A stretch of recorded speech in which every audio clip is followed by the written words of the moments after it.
does it mean to fully surrender to God? Not just in words, not just in a moment of crisis, but truly, completely, from the deepest places of your heart. I'm not talking about temporary obedience. I'm not speaking of surface level faith that crumbles under pressure. I'm asking what happens when a human soul lets go of control, releases the grip of pride, and bows before God in full surrender. That moment is the beginning of something so powerful, so transformative, that it changes everything about your life. It shakes the foundation of fear. It dismantles anxiety. It destroys chains that you didn't even know were wrapped around your spirit. When you fully surrender to God, you don't lose yourself, you find yourself for the very first time. People walk through this life carrying burdens they were never meant to carry. They wrestle with their own strength, fight battles they cannot win, chase validation in a world that only leaves them empty. But there comes a moment in every chosen one's life when God calls them to surrender, not because God wants to take something from them, but because God wants to give them something greater. That surrender is the key that unlocks destiny. It's not weakness. It is the highest act of strength. It is the declaration that you trust God more than your circumstances, more than your thoughts, more than your fears. When you truly surrender to God, you begin to live a different kind of life. Your decisions are no longer based on your emotions, they are anchored in divine instruction. You stop running after people who don't value you. You stop fighting battles that are not yours to fight. You stop chasing approval and begin walking in divine alignment. There's a stillness that comes. Not the stillness of laziness, but the stillness of power. The kind of stillness that says, I know my God is in control, and I no longer have to panic. God doesn't ask for surrender because He wants to control you. God asks for surrender because He wants to bless you. The problem is too many people try to hold on to both the world and God. They want to lean on their own understanding but still expect divine guidance. They want God's peace but not God's process. You cannot have both. You cannot walk with one foot in the kingdom and one foot in chaos. When you fully surrender to God, you walk away from confusion. You walk away from spiritual double-mindedness. You begin to see clearly. You begin to hear instructions that others miss. God speaks to the surrendered soul with clarity and power. There is a reason why the most powerful people of God were also the most surrendered. Not because they were smarter, not because they were stronger, but because they dared to let go. Because they dared to say, God, I trust you even when I don't understand. I follow you even when the road ahead is dark. I obey you even when my flesh wants to rebel. That kind of obedience moves the hand of God. That kind of surrender will position you in rooms you never imagined. It will protect you from traps you never saw. It will elevate you without you having to strive or manipulate or beg. Because what God gives to the surrendered, no one can take away. When you surrender to God, you no longer make decisions based on fear. You stop calculating every move like a person who has no divine covering. You stop relying on what makes sense to your limited mind. Instead, you begin to walk in the wisdom of the one who sees the end from the beginning. That changes everything. You may not understand why God is leading you the long way. You may not understand why doors are closing, but the surrendered heart says, if God said no, it was a gift. If God delayed it, it was protection. If God removed it, it was poison. This kind of thinking doesn't come from the world. It comes from total trust. You see, the surrendered person is not easily shaken. Storms will still come, but they will not break you. People will still betray you, but they will not destroy you. The devil will still attack, but he will not defeat you. Why? Because you are not fighting for yourself anymore. God is fighting for you. You are not running your life anymore. God is. You are not trying to prove yourself.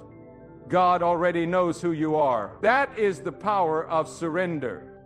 Let me tell you something that the world doesn't understand. The greatest strength is not in control, but in release. The greatest victory is not in resistance, but in surrender. When you let go of your will and embrace God's will, you become unstoppable. Not because of who you are, but because of whose hand you're walking in. The surrendered life is not free from pain, but it is full of purpose. It is not free from tears, but it is anchored in peace. It is not without enemies, but it is surrounded by protection. When you surrender to God, He begins to reorder your steps. Things you used to tolerate begin to irritate your spirit. You begin to see the difference between what is good and what is God. You stop being impressed with flashy opportunities and start being drawn to divine assignments. You no longer move because of pressure, you move because of instruction. You no longer seek comfort, you seek obedience. And that is when real transformation begins. Surrender brings clarity. It removes confusion. It silences voices that once overwhelmed you. It aligns your heart with God's timing. You no longer rush ahead, you wait. You no longer manipulate outcomes, you trust. And in that waiting, in that trusting, in that divine patience, God begins to unfold blessings that you were not ready for before. Some doors are delayed not because God is punishing you, but because you were not surrendered enough to handle what was behind them. But when you fully surrender, God knows you can be trusted with more. God knows your hands are clean. God knows your motives are pure. God knows you are not chasing the blessing, you are chasing the blesser. There is peace in surrender, not a temporary calm, but a peace that surpasses all understanding. A peace that lets you sleep in the storm. A peace that lets you smile in the valley. A peace that says, my life is not in my hands. My future is not in man's hands. My soul belongs to God. That peace cannot be faked. It cannot be bought. It only comes from a life that has truly bowed in surrender. And let me tell you, the surrendered life will be tested. People will misunderstand your peace. They will think you're weak because you don't retaliate. They will think you're foolish because you don't chase what they chase. But they don't know the power behind your silence. They don't know the strength behind your stillness. They don't know the fire burning in your soul. Because when you surrender to God, you no longer need to prove anything. You no longer need to defend your name. God becomes your defender. God becomes your witness. God becomes your reward. The world teaches self-reliance. The world says, make it happen. God says, be still and know that I am God. The world says, push harder. God says, wait on me. The world says, control everything. God says, release it to me. And you have to choose, will you follow the noise of the world or the whisper of God? Because you cannot serve both. You cannot surrender halfway. God doesn't bless halfway obedience. God honors total surrender. And if you surrender fully, you may honor the total surrender. Some of you are tired, not because you're weak, but because you're trying to carry things God told you to release. You're trying to fix what only God can heal. You're trying to change people God told you to walk away from. You're trying to open doors that God locked for your protection. And until you surrender, you will keep wearing yourself out. Until you say, God, not my will but yours, you will keep feeling stuck. But the moment you surrender, things begin to shift. The weight lifts. The path clears. The noise stops. Because God is not waiting on your perfection. God is waiting on your surrender. God doesn't need your plans. God needs your permission. Permission to lead you, permission to correct you, permission to guide you in ways that may not make sense to the world. But if you give Him that permission, if you lay down your agenda and pick up His, you will see things you've never seen. You will go places you never imagined. You will walk in favor that doesn't match your resume. You will receive protection that confuses your enemies. You will experience provision that comes out of nowhere, because God takes care of those who surrender fully. When you surrender, you stop striving and start abiding. You stop performing and start trusting. You stop panicking and start resting. And it's not because life gets easier. It's because you've handed the reins to the one who cannot fail. You've given control to the one who sees what you cannot see. You've submitted to the will of the one who created your purpose before you were even born. That kind of surrender is not loss, it is gain. That kind of surrender is not weakness, it is wisdom. That kind of surrender doesn't make you smaller, it prepares you for something greater. But let me be clear, surrender is not a one-time event, it is a daily choice. Every morning you must choose to say, God, I trust you again. I release control again. I choose your way over mine again. And every time you make that choice, something inside of you grows stronger. Your discernment sharpens, your character deepens, your peace expands, and your connection with God becomes unshakable. When a person truly surrenders to God, everything begins to align, not with their preferences, but with their purpose. The surrendered soul doesn't chase outcomes, it obeys instructions. And in that obedience, something begins to awaken inside. A holy fire, a divine clarity, a boldness that cannot be explained by intellect or logic. It is the kind of boldness that only comes from walking in step with the will of God. It is not arrogance, it is authority, divinely given, divinely sustained. God does not pour His wisdom into vessels that are already full of their own opinions. God waits until a soul is empty of self, empty of pride, empty of rebellion. Then, and only then, does God fill that vessel with something eternal, with insight, with power, with direction. The surrendered life is not passive, it is deeply alive, intensely focused, radically obedient. Because when you give up your plan for God's plan, you don't step into less, you step into more peace, more clarity, more power, more favor that doesn't come from titles or positions, but from spiritual positioning. And here is a truth many ignore. Surrender doesn't make life easier, it makes you stronger. It doesn't remove every storm, but it builds within you a shelter that cannot be shaken. When you are surrendered, storms don't destroy you, they reveal you. They expose the depth of your trust in God. They test your foundation. And if you are rooted in surrender, you will not fall. The winds may roar, but your soul will stand steady, not because of who you are, but because of who holds you. There are things God cannot reveal to a proud heart. There are doors that will not open until humility becomes your foundation. You can pray, fast, and speak all the right words, but if your heart is still trying to wrestle with the will of God, the heavens remain still.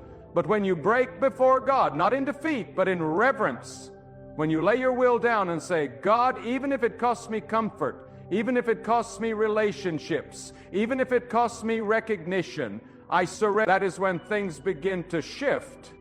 God never abandons the surrendered. Others may turn their back, people may doubt your path, but when God sees your willingness to obey no matter the cost, you gain access to a realm of divine intimacy and strength that the world cannot touch. Surrender turns pain into purpose. It turns delay into preparation. It turns confusion into divine instruction. And it turns ordinary people into vessels of extraordinary power, not by force, but by submission. Many ask, why hasn't it happened yet? Why hasn't the breakthrough come? But the real question is, have you truly surrendered? Not partially, not selectively, but fully. Have you laid down your fears? Have you released your timelines? Have you let go of your opinions of how things should unfold and said, God, your way alone? Because God does not bless what we hide, God blesses what we surrender. Until you put it on the altar, it cannot be transformed. Until you let it die in the hands of God, it cannot live in the light of purpose.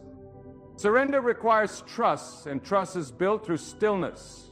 In the silence, in the unseen, in the unknown, God is building you, and you must trust that process. Surrender is not about understanding everything, it's about obeying, even when you understand nothing. The mind may scream, "This doesn't make sense," but the Spirit whispers, "This is God's will." And when you follow that whisper, doors open that your intellect could never have unlocked. The surrendered person stops reacting to the noise of life. They begin responding to the voice of God. And that changes everything.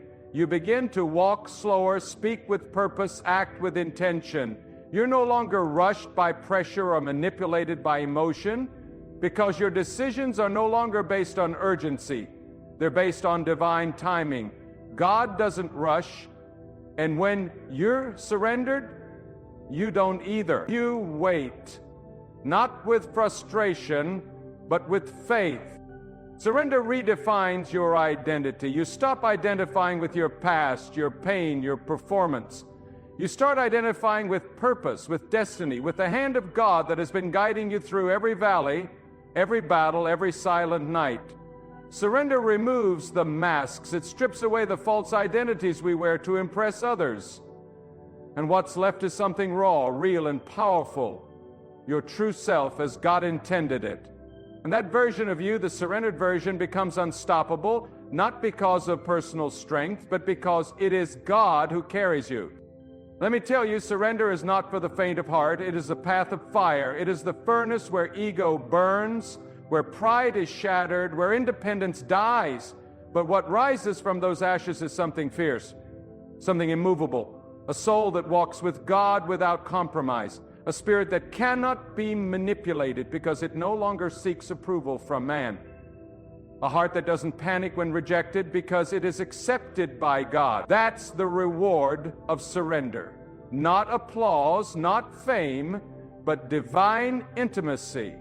A closeness to God that no amount of success or status could ever replace. And with that closeness comes discernment. You begin to sense when something is off, even if it looks right. You begin to know when to speak and when to stay silent, when to move and when to wait. God begins to whisper secrets to the surrendered. Instructions that lead to open doors, warnings that keep you from traps. Nudges that steer you around what could have destroyed you. This is not luck. This is not intuition. This is what happens when your spirit is in sync with the Creator. The surrendered life is full of power because it is empty of pride. God does not pour new wine into old wineskins. You cannot carry the next level of purpose with the old level of thinking. Something must die so something greater can live. And that is the core of surrender. It is death to self. Not physical death, but death to ego, death to rebellion, death to the illusion that you are in control. And when that death happens, resurrection follows. A new mindset, a new peace, a new vision. You begin to see not with the eyes of the flesh, but with the clarity of divine insight. When you surrender, you walk differently. You don't panic when plans fall apart. You don't collapse under rejection. You don't compromise to be accepted. Because your security doesn't come from the world, it comes from God. That's why surrendered people carry a certain calm. It's not apathy, it's assurance. They know that even when they don't understand, they are being led by the one who does, and that assurance is unshakable. And let me warn you, when you truly surrender, not everyone will celebrate it. Some will call you foolish, some will distance themselves, because your surrender will convict their comfort. Your obedience will expose their compromise. But don't retreat, don't explain, don't apologize for choosing the higher path, because your life is not meant to blend in. It is meant to reflect the will of God. Surrender is not a retreat, it is a rise. It is not stepping back from life, it is stepping forward in divine authority. When you surrender to God, you are no longer reacting to the chaos of the world, you are responding to the wisdom of the heavens. You are no longer tossed by the waves of circumstances, you are anchored in the unwavering sovereignty of God, There is a kind of confidence that only comes from surrender, a confidence not based on outcomes but on obedience. The confidence that says, even if I don't see the path, I know the one who directs my steps. This is not blind faith, this is enlightened trust. The kind of trust that is birthed through fire, through trial, through kneeling when your flesh wants to run. You see, surrender doesn't mean you understand everything God is doing. It means you trust that God is always doing what is right. It is the sacred act of laying down your timeline and embracing divine timing. And divine timing never fails. It may not operate on your schedule, but it always operates with perfect purpose. So many people live in frustration, not because God isn't moving, but because they haven't surrendered their need to control how and when God moves. But when you surrender, you stop demanding answers and start walking in alignment. You stop praying why and you start declaring, let it be according to your will. There is a divine order to life that only the